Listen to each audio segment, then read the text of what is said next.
Okay. Hi, it's Matt, live from Uganda. I just want to say hi to everybody at church, and thank you for asking me all these questions, and I'm glad to answer them. Um, I'm here in my room right now. This is my bunk on the bottom, and on the top is my roommate. His name is Patrick, so I'll answer some questions now. The first one is from Debbie Fisher, from Pastor Debbie Fisher. She had asked if there was any critical needs that I've identified so far in Uganda. And after being here for more than a month, people here would say that their critical need is poverty. And that is an issue, but I don't think that's the most important issue. We're obviously here to share the gospel and talk to people about Jesus, and we've noticed that the church is very ineffective here. They don't teach people about Jesus. There's a lot of issues with the church. Oftentimes the pastors aren't even equipped correctly. They don't even know how to preach correctly. They could preach for 2 hours and not mention one passage out of the Bible, and none of it will be scripturally correct or true. So that's probably the biggest issue that I've identified. Poverty is an issue, but people oftentimes, even here, they have more money than they think they do. Like, everybody has a cell phone. It's very interesting. Everybody has a cell phone here. But, and they always have money for their cell phones. But then they complain about not having enough money for other things. And so it's just kind of like where their priority is. It's the same way in the United States. Where are you spending your money? Where is your priority put?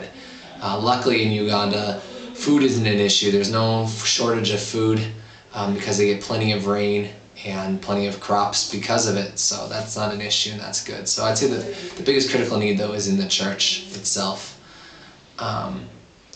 Lynn Almond, she asked, what is my most meaningful experience so far? And I think the most meaningful has just been getting to know the other Ugandans that are in my house. I'm living with 5 Ugandans, and it's been interesting, to say the least, to get to know their culture and get to know them. And seeing what it's like outside of America it opens your eyes, obviously. And I actually have, one thing I noticed was that I have more clothing than all 5 of them combined that I have here. That doesn't include all the clothing I have in America. So it's you notice how much stuff you have and how much things you have. So the most meaningful thing has just been opening my eyes to a new culture and getting used to it. And I feel like to this point I'm used to it. And I don't wake up wondering, like, oh man, where am I? And finally, the third question is from Don Pearson. Can you get good pizza, he wants to know. And what do people think of Americans in America? The question for pizza is, you can get okay pizza. Their definition of pizza is a little different. They don't have much marinara sauce on it, so it's not the best pizza, but it's still good. There's still like meat and vegetables on it, so it's okay.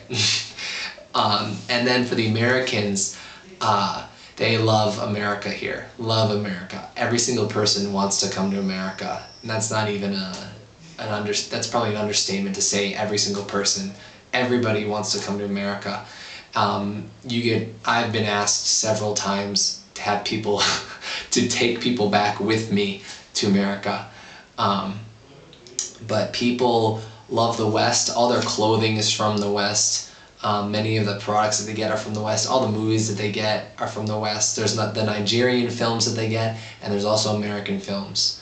So a lot of the influence they get is from America, and they have this outlook on it like America's an amazing place, and it is. But it's kind of a fantasy that they have about America here. So it's good and bad. It's great that they love America, but their thoughts of it are completely wrong. We keep telling them how cold it is in the winter, and they don't do well in the cold here.